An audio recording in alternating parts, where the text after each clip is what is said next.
Qatt smajt bil-ħsara li tagħmel lill-ambjent ġilda sintetika jew magħmula mill-baqar. Ġilda sintetika hi magħmula mill-fuels fossili li ġej minn plastik mhux biodigradabbli u għalhekk iħalli impatt negattiv immens fuq l-ambjent. Għal dan il-għan grupp ta' studenti Maltin inaqdu flimkien sabiex ħarġu bl-idea li jħolqu prodotti li huma ta' bżonna l-kuljum fil-ħajja tagħna bl-użu ta' ġilda magħmula mill-kaktus. One Use iltaqa' ma' dawn l-istudenti u magħhom tkellem aktar dwar il-ħidma biex joħolqu alternattiva permezz tal-pjanta Opuntia ficus indica. Aħna nafu dwar l-impatt ħażin li jħalli fl-ambjent ta' madwarna il-ġilda komuni li nużaw ta' kuljum, kemm dak li ġej mill-annimali u anke dak sintetiku. Bekk qbadna di r-riżorsa li nsibu ħafna fin-nofsinhar tal-Ewropa, naħat isfel tal-Ewropa u trasformajnija fi prodott.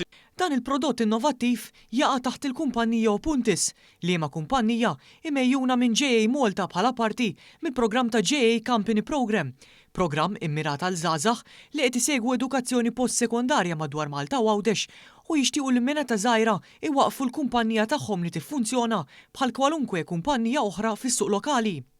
Opuntis hija ffukata biex naqqas id-dipendenza fuq prodotti magħmula mill-annimali u joffru alternattiva sostenibbli. Hemm kellna l-kwistjoni ta' x'jista' jsir bil-pal tal-bajtar, apparti li fis-sajf niklu l-frott li ġej minnha, u wara ftit riċerka li għamilna bħala tim sieħ Opuntis.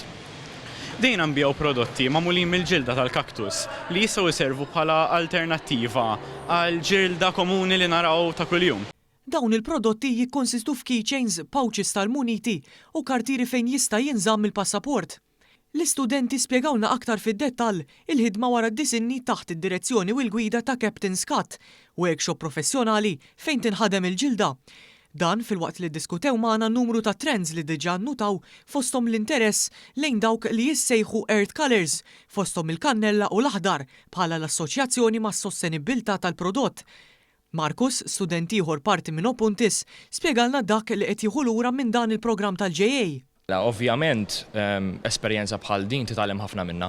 L-ewwel darba li nkont f'din it-tip ta' senarju u nħoss nitgħallem ħafna. Naħdem f'tim li rnexxieli nasal sa ċerta punt li pereżempju li qed nagħmel din l-intervista miegħek bħalissa, jew anki l-fatt li qed nagħmlu prodotti u qegħdin insolvu problema kif ukoll li ngħinu għas-sostenibilità. Wieħed jista' jara jew jixtri dawn il-prodotti billi jżur il-midja soċjali ta' Opuntis jew is-sit opuntis.com.